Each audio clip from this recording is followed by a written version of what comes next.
আসসালামু আলাইকুম। আশা করি সকলে ভালো আছেন। রাফিউল এজুকে সকলকে স্বাগতম এবং অভিনন্দন জানাই। আজকে আমার ল্যাপটপের জন্য আমি একটি স্টোরেজ ড্রাইভ কিনে নিয়ে এসেছি। এ হচ্ছে 256 জিবির একটি এসএসডি। আমার এসএসডি হচ্ছে না। আর একটি হচ্ছে SSD enclosure 2.5 inch hard drive enclosure 2.25 PW1 মডেলের। এটি হচ্ছে type C to type C. চলুন এখন এটিকে আনবক্সিং করি। এটি হচ্ছে ওরিকো ব্র্যান্ডের 25 PW1 এটির মডেল এবং এটির সাথে 1 বছর ওয়ারেন্টি পেয়েছি।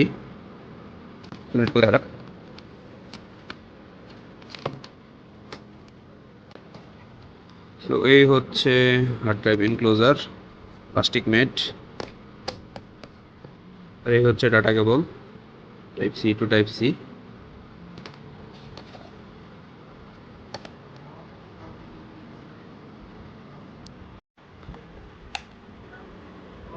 এভাবে এয়ারও সই নিচের দিক টান দিলে এটি খুলে আসে মূলত।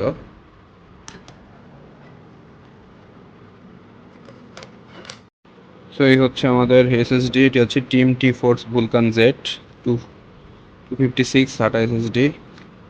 এটি হচ্ছে মেড ইন তাইওয়ান। চলুন এটিকে আনবক্সিং করে, যদি আনবক্সিং করাই।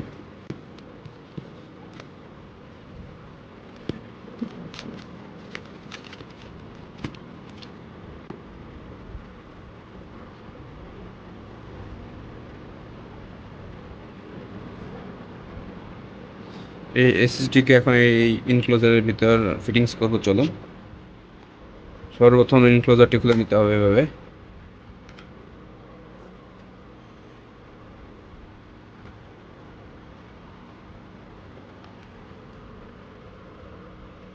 এইখানে এই সাটা পোর্ট এবং এখানকার সাটা পোর্ট একসাথে মিলাই নিয়ে তারপর এখানে বের করতে হবে।